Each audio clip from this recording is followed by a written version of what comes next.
All right, we are live. I see the nice friendly check marks next to YouTube, Twitter, and Rumble. As long as it stays that way, I think we are good to go. All right, welcome to this episode of the American Paganism and Witchcraft Project. We're going to be talking about the American and Pagan Convergence, and my guest today is Raven Wulfgar. Would you like to introduce yourself to the people real briefly? Yes, hello everyone. For those of you not familiar with my channel on YouTube, BitChute, CloudHub, Rumble, and Odyssey, I am Raven Wulfgar. I do tarot, oracles, runes. So I do a weekly video where you get to see sort of like a weekly forecast of what you can expect, and of course give you a little insight as to what you may encounter. And then you take the information and do what you want. I also host a bi-weekly podcast. That's a live stream on YouTube where I'll upload to all the rest of the channels, and we talk about gaming and all kinds of other stuff because I'm not a one-trick pony. So that's just kind of we run the topic of conversation on that channel, and we just did one. If you haven't caught the replay, we actually played a game, and we will be doing so again on the 1st, and I hope to see you there because it's so much fun getting together and telling stories. Yeah, goodness knows we need that kind of relaxation these days. Before we start, I want to shout out the American Folklore and Paranormal Podcast and Wiccan Conservative. They are with us in the Rumble stream, so they found it. Proof that it's working. Hooray! I'm going to be bouncing back and forth screens to make sure that we don't miss any comments. So, like my another stream I did last week, this was also inspired because Glenn Beck pissed me off. Essentially, painting pagans as if we were synonymous with some of the worst behaviors in society and that we were aligned with all of the really shitty leftist ideas. And seeing as how pagan faiths are the diametrically opposed to all that stuff, it irritated me. But you were among the ones who helped cool down my blood pressure a little bit. And yeah, I think it's important that we start speaking up for ourselves, because if all the average person hears about pagans and witches is what Christians like Glenn Beck say, or what the dum-dums on TikTok say, it's no wonder that we have a pretty dubious reputation. So we will speak up for ourselves. And now I just want to hand the floor to you, and you can go on whatever topic you feel like. Well, let me start by saying this. Personally, I am Norse pagan or heathen, Alcatru, whatever it is that you're comfortable with calling it. That's me. The thing that I'd like to point out is, number one, I know that I'm bald, and I'm bald because I've lost most of my hair, so I don't look good in the skullet formation of George Carlin. So I just opted to shave the rest. So let's get a few things out in the open. Number one, we're not all a bunch of Bellamy saluting, goose stepping Nazis. That's just not the case, myself included. I'm not one of those. We do understand that there are people in those movements that have co-opted a lot of our symbols. We've done a great job of taking a lot of them back. Because we've researched them, we understand them, and we've taken those back, and we've said, no, this is not what that's about. Likewise, on the other hand, we're not all a bunch of like purple haired or rainbow haired people running around screaming at others about how terrible they are. That's just not how we are. In fact, if you really want to know what most of us are pretty much like, we just have a difference of theology. Everything else about us is going to be exactly the same. We're getting up, we're going to work, we're making our money, we're paying our bills. We're doing, we have the same problems you do. We have the same issues you do. And the fact of the matter is, if you're looking for people to join you, then you've got to, especially on the GOP Republican side. Personally, I'm libertarian, so I'll do me, you do you, or you do you, I'll do me. We'll part ways where we just disagree. That's my entire philosophy. But if the Republicans out there, the Trump voters, et cetera, wanted to know what my opinion on, say, gun control would be like, it would be, I'm Norse pagan. Guns weapons are part of my religion. Kind of how we are. we actually have a lot more in common than we do in terms of difference. Number one, we're American. That's got to be first, and that's got to be first and foremost in our lives. We're American, so Absolutely. we understand the Constitution and the Bill of Rights. That first 10 amendments. That's all. That doesn't grant you anything. Mm-hmm. That is a restriction on government. That tells government you don't move unless we say so. And you've got to be very smart about that. You have to be able to take the rights that you have and use them responsibly. You have to teach responsibility. You have to teach civic duty. That's why, in high school, when civics class was a thing, the prospect of jury duty, I kind of got intrigued by that. I noticed a lot of people were like, "Oh, I got to try to get out of this." Why? And I didn't quite understand that. I understand now. It's an inconvenience having to wake up at stupid 30 in the morning to go to some court building with a whole bunch of people you don't know who are going to whine, piss, and moan, and they don't understand they're there to counter the very bad laws that they don't like. That's actually how I was excused from jury duty, because I was very eager to be that counterbalance. I looked right into the prosecutor's eyes and the judge's eyes, and I said, any law that isn't constitutional is invalid, and it would be a crime for me to assist the state in enforcing it against my fellow citizen. Oh yeah, you should have seen their faces. It was delightful, and I thought, okay, you're not going to pick me. So every time they asked a question, I brought up something else and brought up something else. Because I thought, they're not going to have me on that box, but I can sure plant a lot of doubt in people's heads. And the fact of the matter is, if more of us did that, the more and more of us that do that, the more it shrinks their jury pool to the point where they have to do one of two things. Either one, they have to start arguing to abolish a trial by jury, which is not going to work. No. That is a right that everyone has. Or number two, they'll have to cave and start picking from that, and just understanding eventually you're going to have a nation of scofflaws, and those laws are not going to be worth the paper they're printed on. Well, they almost aren't now. I mean, now what gets enforced depends very much on, who's in power, what their political alliances are, and whether or not they feel like it today. And where your loyalties lie. Yeah, you absolutely cannot have a sustainable society like this, and that's something that I would love to get the message out to a broader audience. Is just saying that a lot of the basis for pagan worldview, it is about keeping a society together in a solid, workable place where people are not, too much in each other's pockets. But they're also not too detached, and that you're wanting to have a more civilized way of doing things. And if only they would realize that we've got some excellent ideas to bring to the table on that. Is there a one that you think of right off the top of your head that you would love just to, if you could just imprint it on their minds right this second, that you would bring to them? Yeah. One of the things that Glenn Beck said in his video, the Constitution has not been tried for 150 years. Yeah. Let's give that a try.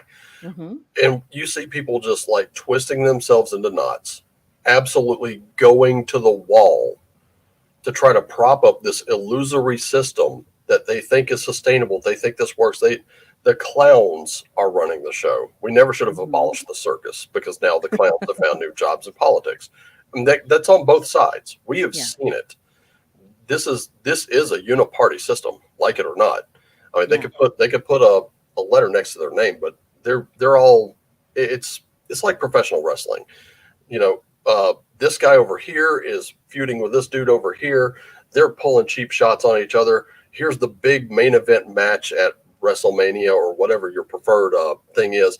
And then this guy wins or that guy wins, and they're taking the title home, and everybody's either cheering or booing. It doesn't matter, because once they get backstage, they're talking about, man, that was a great match. Boy, I think, dude, you really drew the heat. Yeah, I did. Man, you were really like getting the crowd riled up at that last part.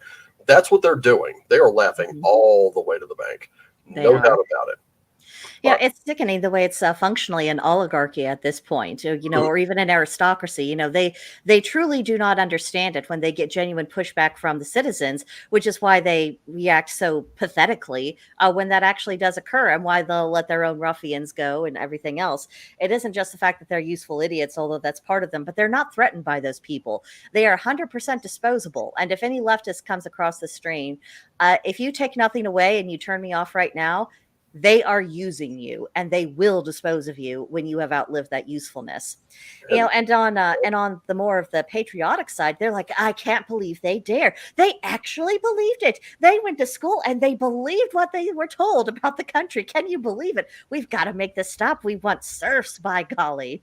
And this is one of the reasons why I would like to see kind of the warrior aspect of pagan culture influence society more broadly, because part of that is having to prove your worth, and having things really being up to you. You have to actually do the thing in order to gain respect, in order to be considered for leadership, and in order to be considered to us as having value. I think we desperately need that. Yeah, and I'll tell you, one of the things that taught me so much, and it taught it to me in a very short period of time. I'll say 10 years is a very short period of time for me, because I'm going to be 45 this year. So a quarter or less of my life was spent working in a prison.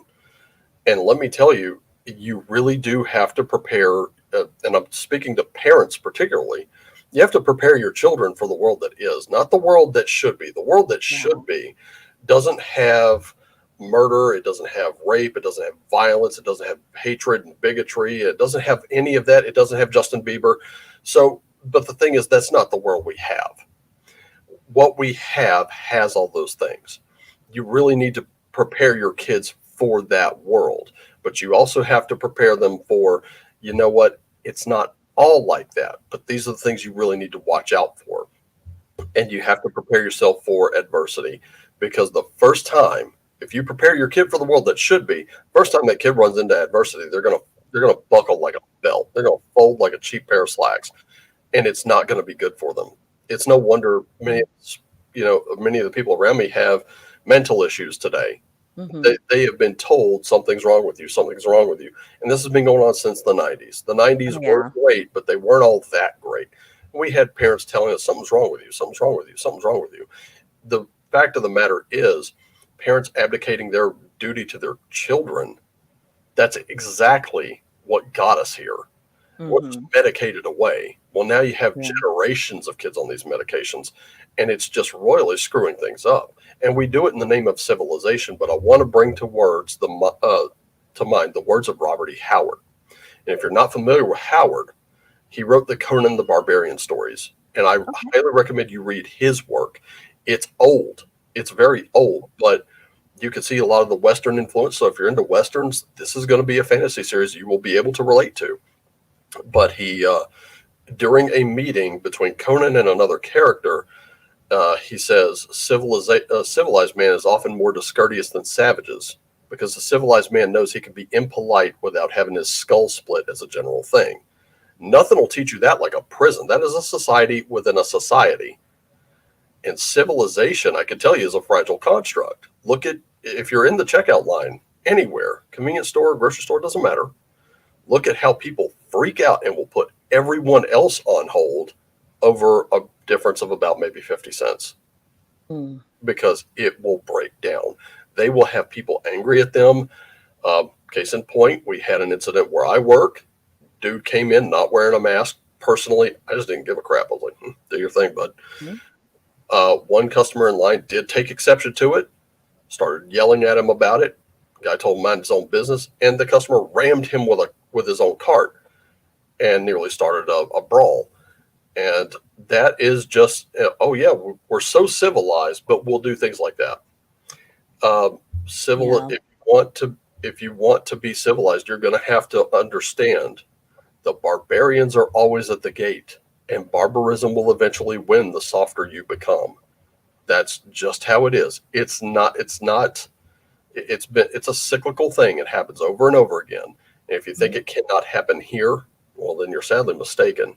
These people that are elected to office right now, they're not trying to represent you. They're trying to rule you as your better. Yeah, which is revolting, as most of them, back in the days when I was single, I wouldn't even so much as let them buy me a drink at a bar, just because you look at them, and maybe this is because I'm a witch, and so I'm a bit more sensitive to people's energy, but I just feel like, oh no, you are poison, you are toxic, and just this is going to be bad. And yet people, I mean, and the normies especially are guilty of this. They just cannot see that. But and that's why I keep saying they need more of the pagan influence. I'm not saying that everybody needs to convert, because that's between them and their own conscience. But this idea of parents need to be doing their duties, preparing their children, as you were saying. I mean, there is nothing more central, really, to pagan life rather than family. Everything begins with that family. See, Yes, and I want to catch up with the comments a little bit. sure.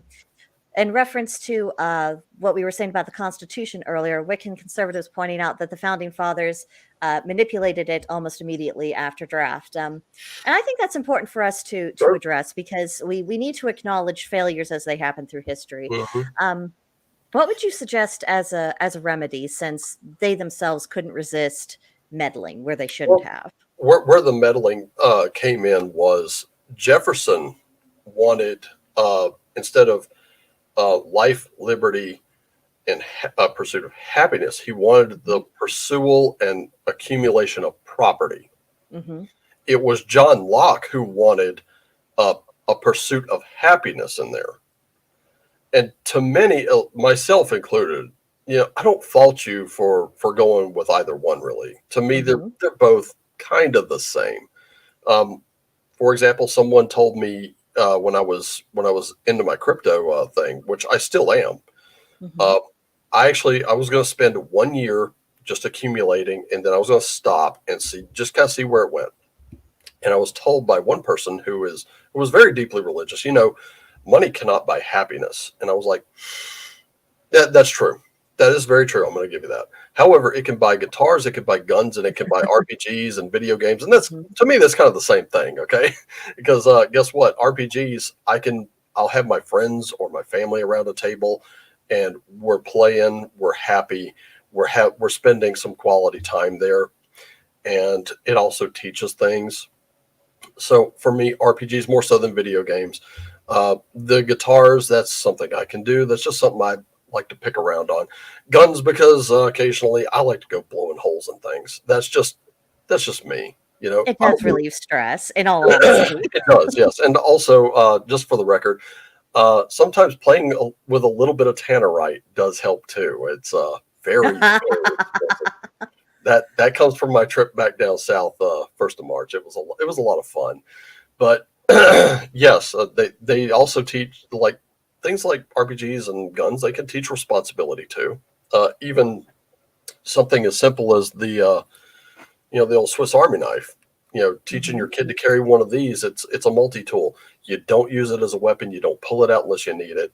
And when you do, you use it for its intended purposes, and it goes right back in your pocket. See, there it is. It's teaching that responsibility. So Hmm. if you have all this property, it's like, okay, what do now if let's just say tomorrow I wake up and my crypto's gone to the moon and beyond. Now I'm a billionaire. What am I going to do?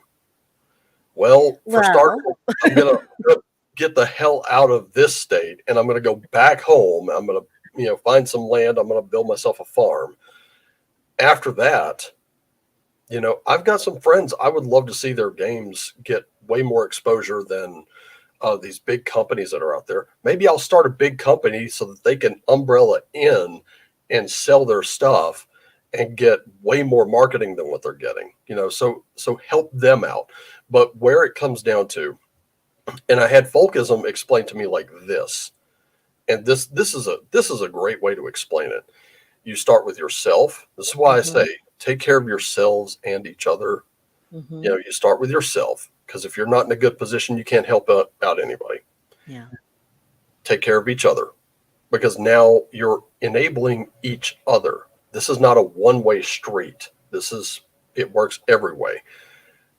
And you start with yourself, your family, the community around you, the stuff you can control, the stuff that you absolutely have direct influence over, and then let it spread from there. Hmm. Once you let it spread from there, I guarantee you, a lot of people are going to be looking back, and it's going to be traced back to that source. You. What did you do? Well, you took care of yourself. You took care of your family. You took care of, then all of you took care of your community. All of you took care of this. All of you took care of that. But it had to start somewhere. It had to start sometime. What, and in the words of Rage Against the Machine, whom I have political disagreements with, what better place than here? What better time than now? That's where I would start. Well, and in that vein, I think there's you in reference also to the pursuit of happiness. I think there is a great deal of happiness that is derived from fulfilling all of those responsibilities and from seeing good fruitage from all of that labor. And also, I mean, beyond that, I mean, there's something about the idea of you are creating your happiness day by day with everything that you are choosing to do, or you are creating your unhappiness. It is not this destination, and that's something that I think is one of those bad ideas that actually did come out of the 90s. People trying to find their happiness. And one of my pet peeve expressions, I have to go find myself. If you want to find yourself, you need to meditate more. Or look in the mirror. Yeah, look in the mirror. There you are. If you want to figure out what's inside, keep a diary, meditate, have some experiences, see what you actually do like and enjoy in life.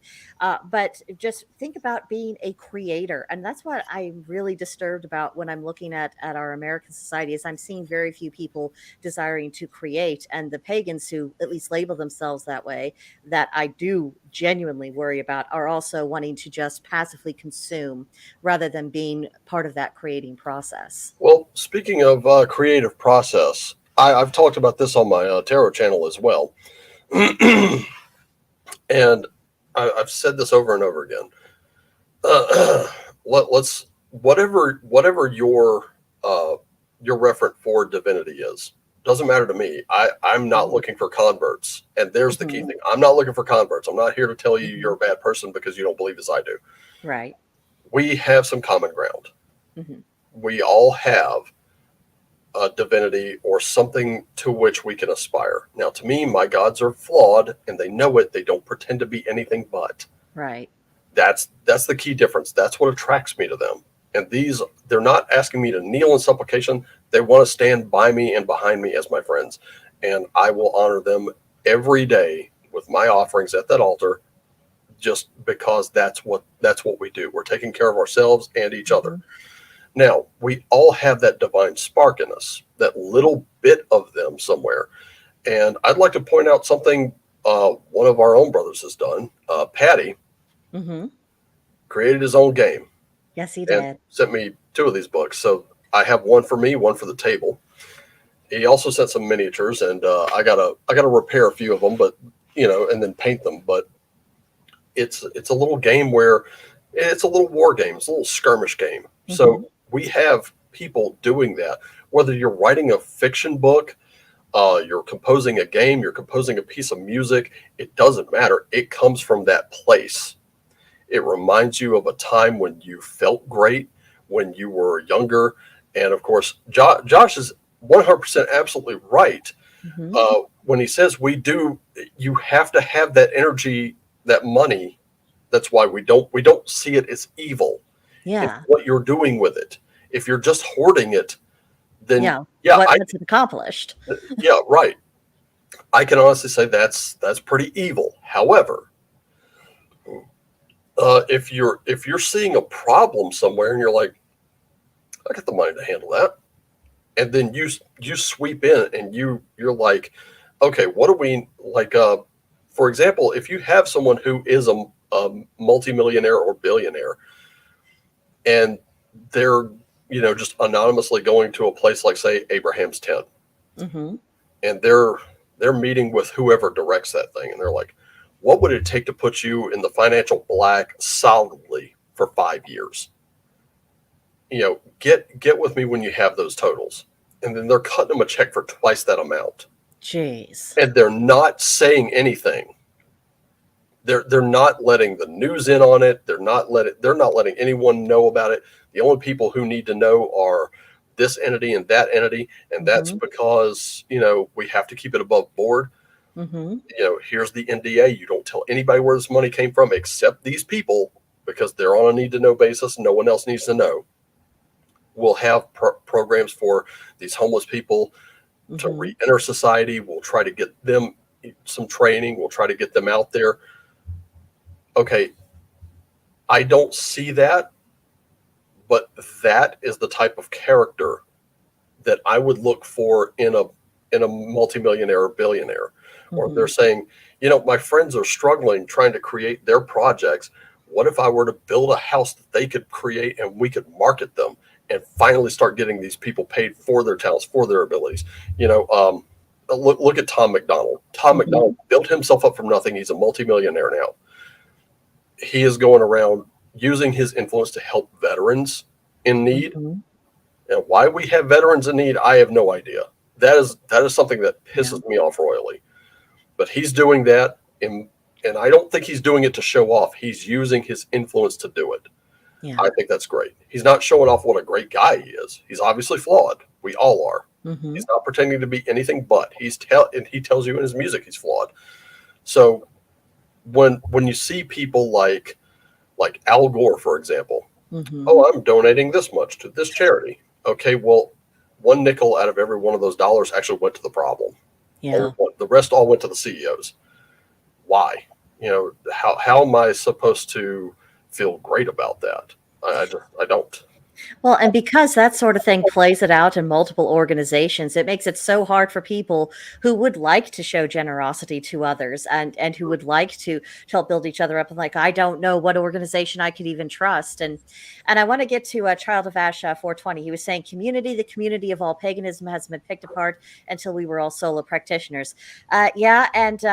Working on it. Absolutely working on it. I mean, that's what this project is really all about. It's discovering what common ground that we have, not to, put everybody on the same path or have some kind of meshed thing, but simply see where do we have commonalities and where can we actually come together in a genuine way, because we need that sense of community.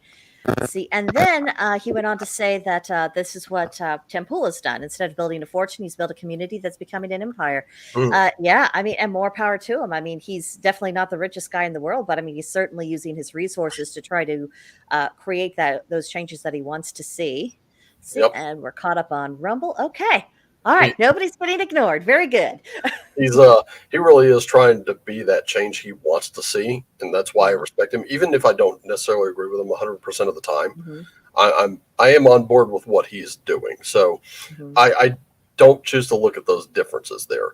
One of the other things that I'd like to point out, one of the points of agreement that I had with Glenn Beck was that now he stated he wasn't pushing a certain religion, but he was pushing religion. And what we know about religion is it's a process. It's always going to be a process. It's a never-ending process. And it's a process designed to give us discipline in life, which is structure. And I agree. We need some structure, especially our children need structure. Oh, goodness, yes. And for example, if you're playing one of these games like Patty's game I just showed off, or Castles and Crusades, basic fantasy, which is only like it's less than $8. You can pick up the core rule book for less than $8 and just start right there. Let me tell you why I push for tabletop RPGs, why I defend them so religiously, shall we say. And it's not because of any spiritual thing. It's because it does instill discipline. If you take a rule set like basic fantasy, or any of the others that you choose for your family game time, what it does, especially if you have the kid running it and the parents are playing it, the kid starts to understand, hey, we have these rules in place for this reason. Now it becomes easier for you as a parent to explain your positions on why you have certain rules in the household. They also learn responsibility because, yes, we can ignore these rules. Yes, we can change these rules, but the question is, should you? And now you have an easier time explaining why you're holding rigid to some and why you have some leniency on others. It also teaches reading comprehension, which is needed. It's not just you read a book, you play. Yeah. You have to understand what it is you're reading. It also teaches some basic math, which gives them a leg up in school. It also teaches them problem solving. Now, this is separate from the math. Because if you explain you're going to do this epic action, you roll the dice and the dice say, not today. Now what do you do? That's the question, because it presents adversity at the table in a very safe way. And so now this becomes a little bit less of just a game. It becomes a homeschooling tool if you really want to employ it that way. And guess what? Thousands of genres. There's a seat for every bottom. So there's no, oh, I know you ain't playing with me today. Well, while you're dealing with that, Child of Ash was saying that's our problem as pagans. They've made it legally impossible to establish a tribal community. All tribal affairs are Native American. The they you are referring to are not the boss of me. I would just like to make it very, very clear that if Americans are going to assert their sovereignty, we are going to have to start thinking accordingly. And that means looking at the government as what it is. It is a servant, a very wayward servant who thought it could go through the wine cellar. And I'm ready to get the nearest switch and beat them, until I feel better or until they decide to reform their characters. But with the handle of this, just you can hit harder, so I'll let you do that. But yeah, that's the thing. They are not in charge, and all of their arbitrary rules. I mean, all of the gobbledygook that has been jumbled together and piled on top of everything else. These are things that we can destroy with sufficient time, discipline, and with proper strategies. So I am looking at them as just little obstacles to get out of my way, and I'm getting much more impatient about that process. Little message to the Republicans: do your damn job before the people do. But you absolutely just touched on the next part. It with religion, with structure brings discipline. Yeah. And what happens to someone who is thoroughly disciplined in their approach to things? They're efficient. They do it well. They take pride in their work. There's a difference between something like pride in your work, pride in who you are, and the destructive pride, which we are seeing a lot of this month. I do have gay and trans friends, plenty of them. One of my best friends since kindergarten, he's gay. He, I think, I don't know if he's married yet or not, but last I talked to him, he found someone and they were very happy together. And I was like, all right, man, it's definitely good to hear from you. You know what? Just let him know if he hurts you, I'm going to kick his ass, because we were friends before you were together. Okay. I will look out for you all at all time. I'm glad you're happy with him, and I hope he's as happy with you. I hope the two of you have the best life ever, but if he hurts you, I'm kicking his ass. That's just how it is. But the thing is, like, the way he operates is he's just like, you know what? I'm happy with him. We're just going to settle into our lives. We're going to be going to the grocery store. We're going to be paying our bills. We're going to be making our money, doing all the same things I'm doing all the same things you're doing. They don't really need any more than that. Right. And they don't expect any more than that. Same with pagans like myself. We're not expecting, we're not running around with banners saying pagan rights or human rights. No. That's the thing. We're saying constitutional values are everyone's right. And what we mean by that is those are, like I said before, restriction on government to ensure that we are able to live as we please. Now, I'm going to acknowledge something that comes with things that I wouldn't necessarily agree with. Right. Comes with things I wouldn't necessarily do. But again, you do you. I'll do me. We'll just part ways where we disagree. We can put up our fences. We can keep them strong. Good fences make good neighbors. I think that's a great quote. But if we are disciplined in our approach to this, if we are religious in our approach to this, so it doesn't have to be at the altar. It can be in our society. If we're disciplined, we're unbreakable. We're absolutely stronger than what we're being given credit for. And as I've said on my channel numerous times, I am not looking for people who just want the easy way out. I'm looking for people who are warriors. That doesn't mean that you're going to be strapping up and, getting ready to fight. It means that you are stalwart in your approach. You are the steward of your own life. Oh, they say I can't do that. Try and stop me. Go ahead. I'm so glad you brought that up because that is the warrior spirit that we all desperately need right now. And it's a good thing that being a warrior isn't about, as you say, just strapping up, because some of us have aim worse than a stormtrooper's, despite many people's attempt to instruct us otherwise. Mm. But we all have something we can bring to the table.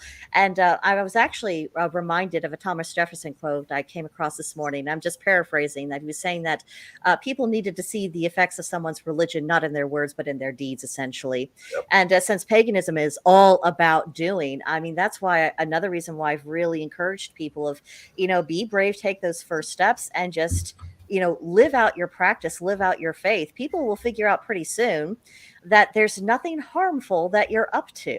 The fact that, if you are saying a blessing over your meal, that it's addressed to a different person, that the blessing over the meal is being said.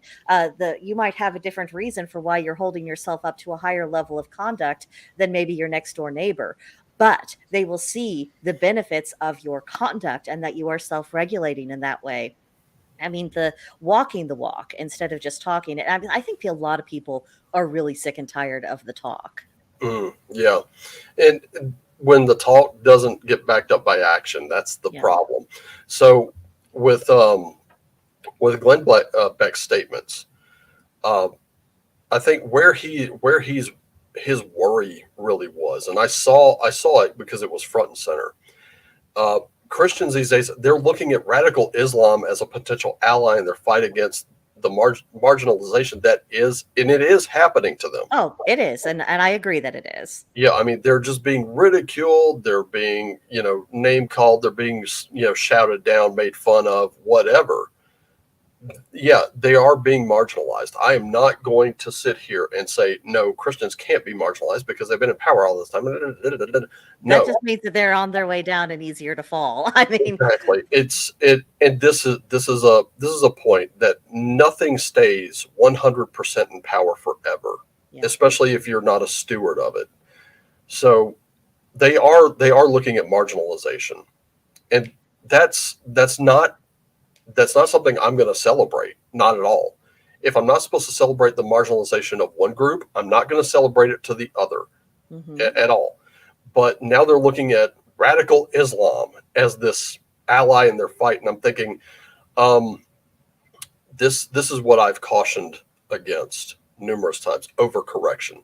You're rubbed. So, and believe me, if anyone has a right to be rubbed a little raw, guys, I grew up during the panic. I got my ass kicked during the panic. I've got scars you could see, and I've got scars you can't. And let me tell you, they're not really mental scars, because the whole point was to get me to stop doing what I'm doing, and it didn't work. I won. There we go. I'm not a victim in that, but I do have a pretty nasty scar above one knee. I've got, when now that I'm, approaching my mid 40s, certain aspects of those injuries are catching up to me now. So I can't really do some of the things that I would really like to do. It's just how it is, though. But when you overcorrect, and that's what that was a product of overcorrection. When you overcorrect, the people you're looking to as allies, you have to start looking at what do they value? What is their culture like? And with radical Islam, they were taking, people like my friend from kindergarten, tying them up and then throwing them from a building. And let me tell you, if they lived through the initial fall, they were going to die from their injuries. That was very slow and very painful.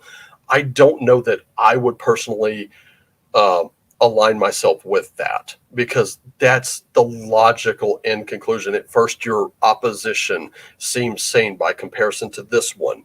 And so you're going to go over this way. And now you've started a chain of events that, again, what Voltaire said comes true. Those who have you believing absurdities will have you committing atrocities. Oh, yeah. That's what will happen. So what we're looking at here is overcorrection. So when your tribal opposite seems sane by comparison, it's a sure sign you're about to create a monster in hopes of achieving an equilibrium, but that is an unrealistic expectation. So that's the problem. You want to create the monster to oppose this other monster, but now that if your monster wins, it's going to be out of control.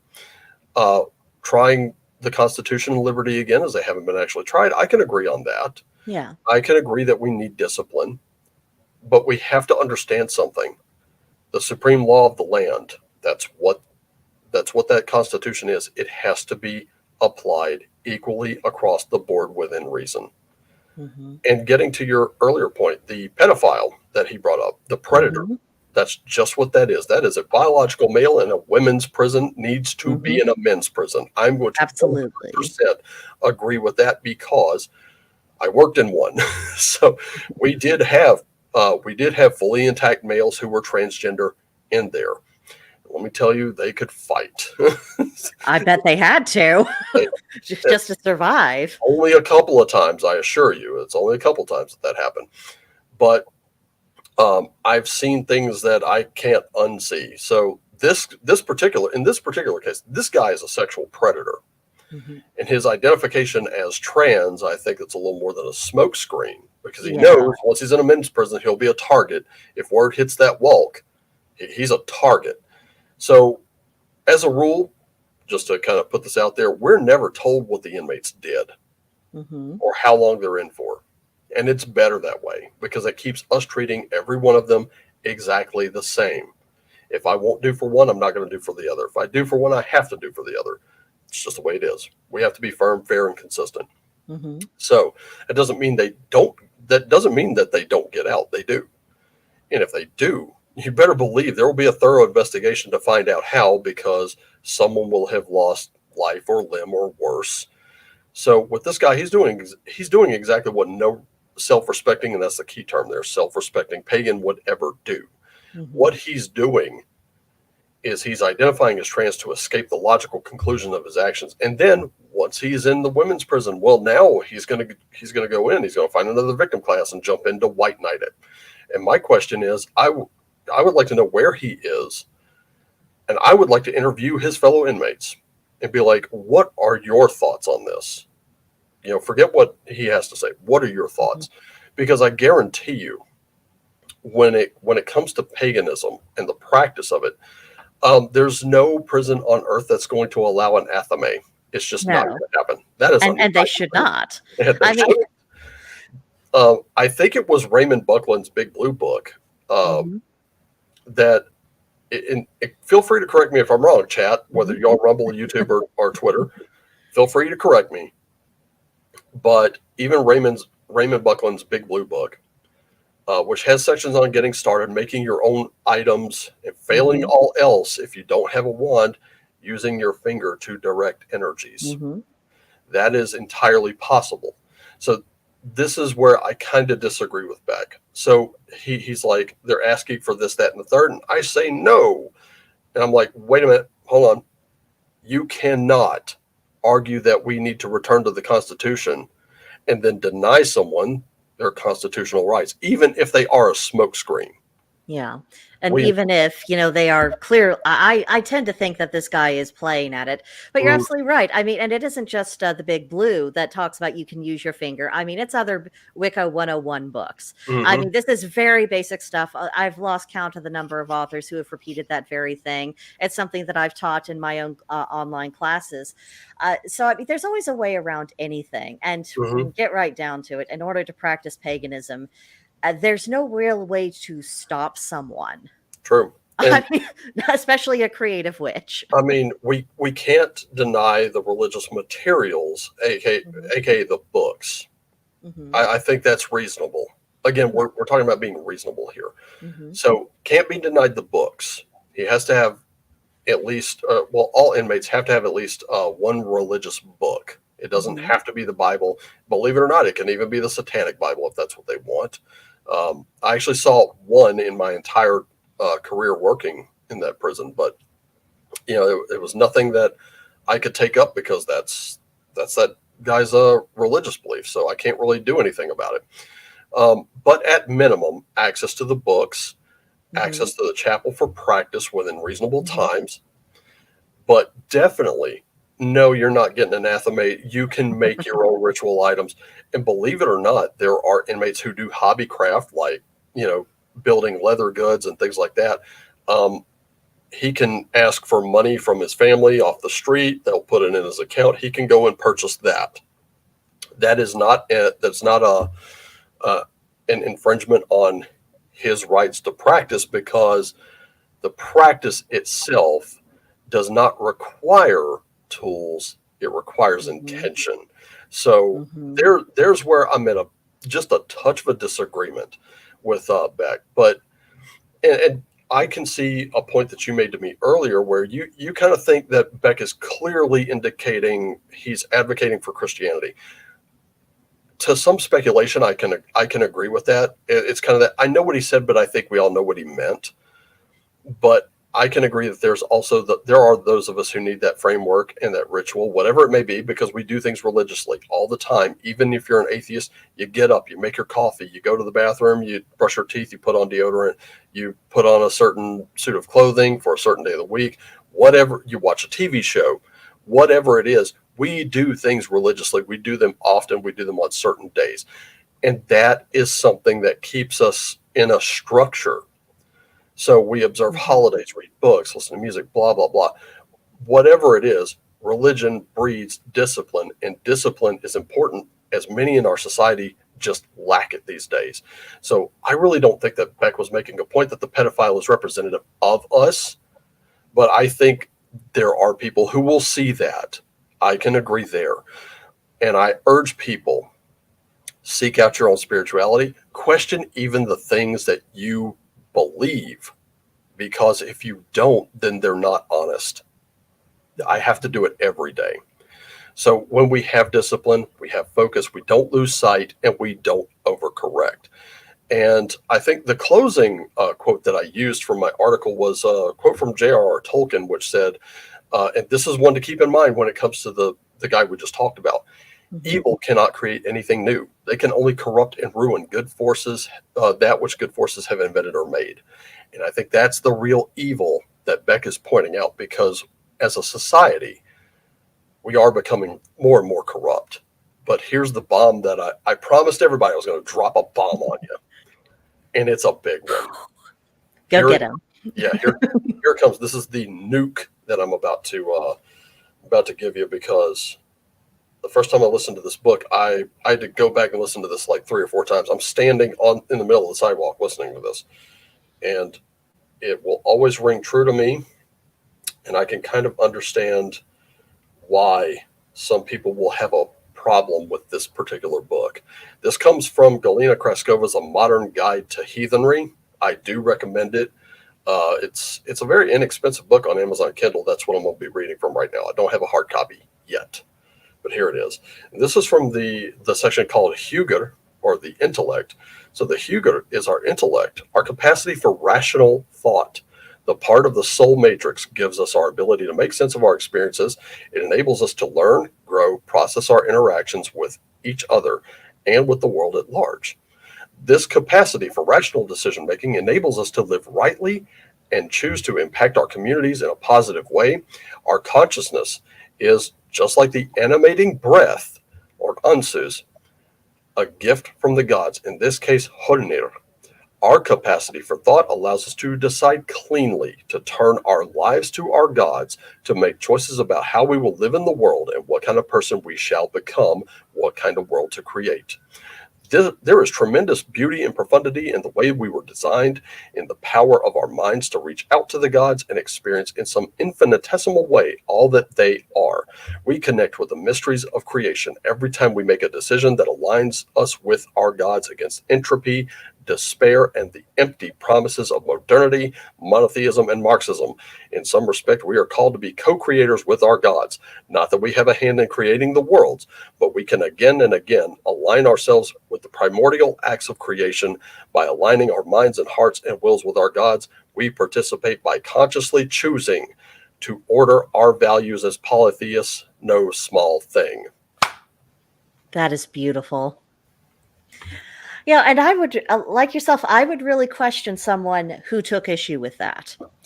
Because it isn't just the fact that it's beautifully stated, although it certainly is. I mean, that person clearly has a gift for the written word. But it's that it is laying it out so obviously about this is how it comes together. And these are the things that are inconsistent with it. And once that clarity exists in the mind, I mean, that clarity of mind, it tends to make the mind very quiet. And we have a lot of noise coming at us all the time, every day. We are massively overstimulated. It's something that I'm addressing in my Pagan Housewife series next week, I think. And we need to take back from that. And one of the ways we can back away from all of that is by returning to those clarities, to those simple truths, to those basic principles, which is what a lot of my own religious videos really focusing on, is like, what is the baseline here? You Mm-hmm. know, everything else that flows from it, that's all very interesting. But if we can come back to that baseline, then we know where we are is solid, and it's quiet, and we're calm, and we And need calm. this is something I think the Tribe of the Great Horned Pagans and your own group do very well. What we do is we bring people from disparate cultures and groups. We bring them in. So there are, within just the Great Horned Pagans themselves, there are people like me. Mm-hmm. There are Wiccans. There are just general pagans. There are a few Christians. There's Buddhists, Jainists, you name it. We're all in there. We're all part of that tribe. And we're all part of that tribe because we're encouraging other.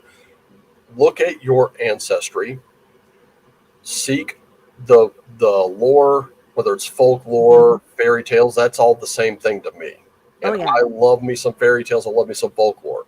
Look at your family lineage. Look at the spirituality throughout the ages.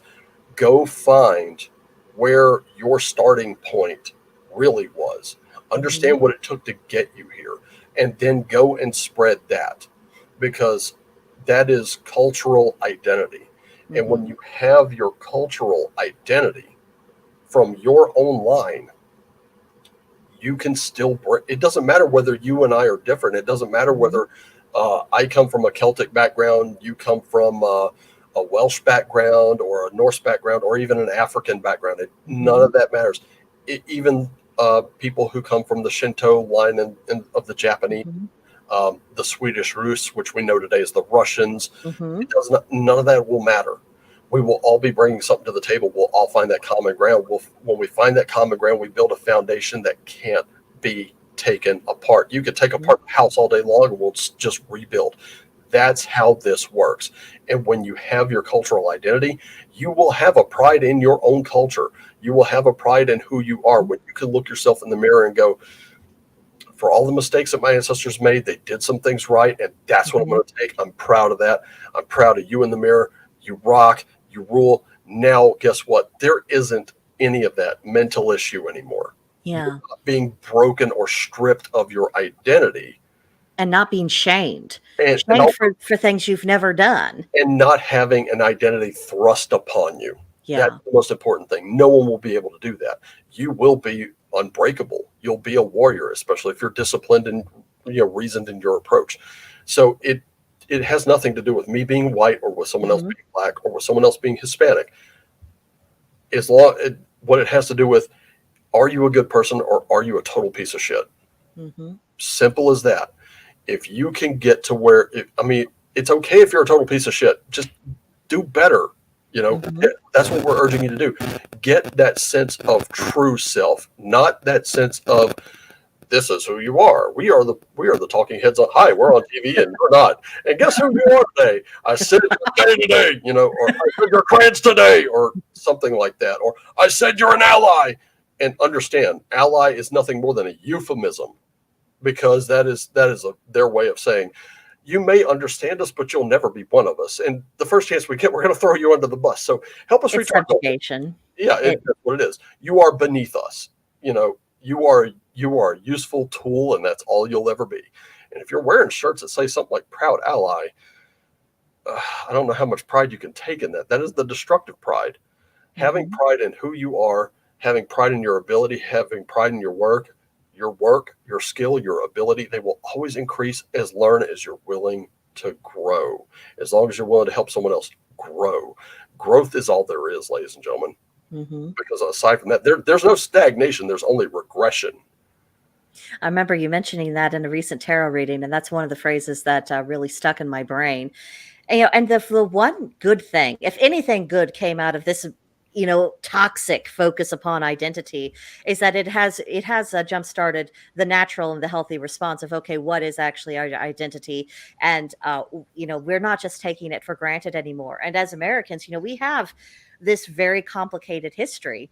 Because there's a lot of us that if our ancestors had not traveled, we would not have been born, because the right people would never have been in the same town to meet and marry and have children. Yeah. So we have our pagan history. We have the history of what happened after the convergence, forced and otherwise, and then we had what's happened on the American side, and now we're in this era in which American pagans are coming into their own. I feel that. I feel it more than I see it. So I hope this isn't just wishful thinking and delusion on my part.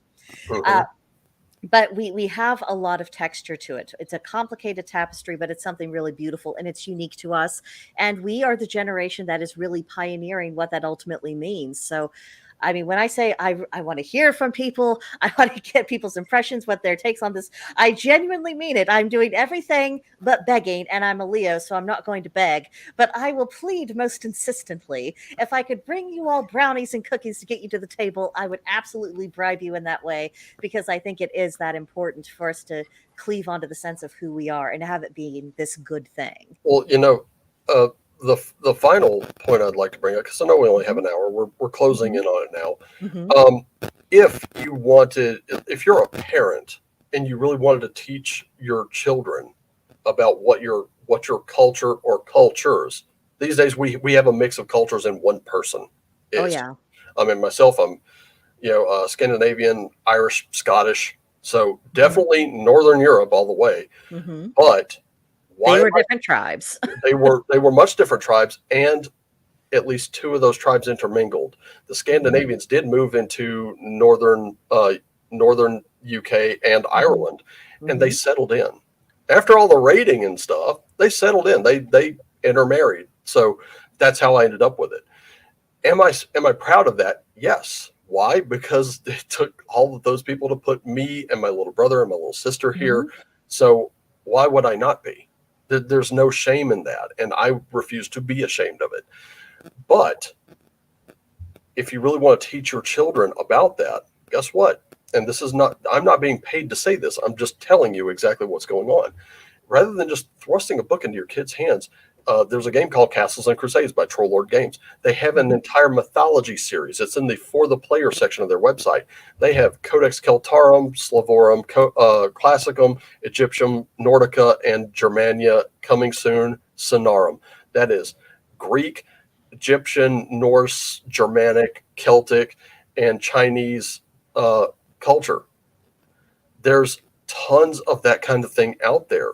Yes, you can have, why not, instead of like trying to teach your kids, on this day, this happened, why not have them play in it, immerse themselves in it, make it real. This is part of your heritage. So try this out. The French is also part of my heritage because I'm originally from Louisiana. Games that focus on the Belle Epoque in France to help me kind of understand that French side of things. That's something else. And likewise, you can make up your own. There's nothing saying you can't. Those rules are just there to provide a structure, a framework, discipline along the way. Teaching those things in that manner where they're just immersed in it gets them more interested. Once they're more interested, they will just devour everything that they could possibly get their hands on. They'll pick up the folklore, the fairy tales, they'll pick up books. Which one, in my opinion, which one is a little safer to you? Sending your kids to an event where there are potential predators, or having your kids and their friends sitting around a table, reading books, discussing them, rolling dice, dealing with the problems of the imaginary scenarios there at the table? Which one, to me, I know I can keep my eye on a bunch of kids at the table. Yeah. I'll bring them snacks. The biggest danger to their health is the junk food that they're eating. Possibly paper cuts if they've got books handy. Those are manageable risks. Manageable risks. Exactly, much more manageable risks. And then they're going to be at school talking about this with their friends. They're going to try to get more of their friends in. Before you know it, you're hosting game nights. Before you know it, those kids are even doing better, not just in English and math and literature. They're doing well in history. They're doing well in science because now they've got math and probability. They got balancing equations and things like that. They will learn these kinds of things. And that's why I fight so hard for that, because it's the one place that the radicals stepped in it when they stepped into. They're like, we're going to push you out. Well, there's no way to do that. There really isn't. And you messed up because we've spent years making up our own at the table. You may have pushed us out of the biggest brand in the world, but now self-publication is easier. It's easier than ever. We don't have to ask permission of a publishing company. We could just publish it and put it up on Lulu. What? You're going to push us out? How? That's the beautiful thing about our technological capabilities. With all of the nuisance and inconvenience and drawbacks, it has freed us and made us more independent, and to where if we want to be that differing voice, or even if we're not really doing anything as an act of defiance, it's just, I have this cool, fun idea and I really want to share it with the world. We can do that. So, we're not powerless. And I'm so glad you've ended our chat on that really optimistic note. I will add one more thing. Go We on. have all that. We have this technology. I've seen this because I work retail. Kids come in, they see that security monitor that kind of just lets you know you're on camera, and they start dancing around. I'm like, you have this. You can broadcast yourself to the entire world, and that little monitor is what is amusing you. There's the difference. What this can either appeal to your vanity, or it can become your greatest weapon. It could be the thing that makes you more powerful. That's what I want. That's all I want for you. I don't want to divide you. I want you to become more powerful today than you were yesterday. I want you to be even more powerful tomorrow than you are today. So, which does this become? Does it become your master, or does it become your servant? What does money do? Is it your master or your servant?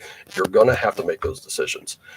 That separates the warrior from the weak, and then you have to use them responsibly. That's the close. I love it. We may have to meet up again and have a conversation further about sovereignty, because I feel like that's something you understand instinctively as well as I do. Yeah. We could give people Leo lessons, essentially, if we want to go astrological with it. Alrighty. So before we go, remind people of where they can find your stuff. You can find me on YouTube, BitChute, Cloud Hub, Rumble, Odyssey, and that's all just look for Raven Wulfgar. That's Wulfgar. You can find me there. I will give you my link tree, and that has everything. It has where you can find me on social media. It does have my wish list there. Honestly, the way I work, I don't monetize my channel at all. Even if I had the ability to, I wouldn't, because if you sent me something off the wish list, I'm gonna give you readings, and I know that since prices have gone up, the amount of readings I'm giving is going up. And yes, you can give those readings to other people. So you could do that as well. I'll keep 2 readings in the birthday reading for myself, and the other 2 I'll give to some friends. You can totally do that. They're your readings. Do what you want with them. If you like what I posted on Substack and you think it's worth the gift or whatever, that's what this is. It's a gift exchange. It's Gabo principle. So it's just a gift exchange. It's not required. Enjoy the free content. I am good with you just enjoying the free content for the rest of your life, and you never have to worry about a thing.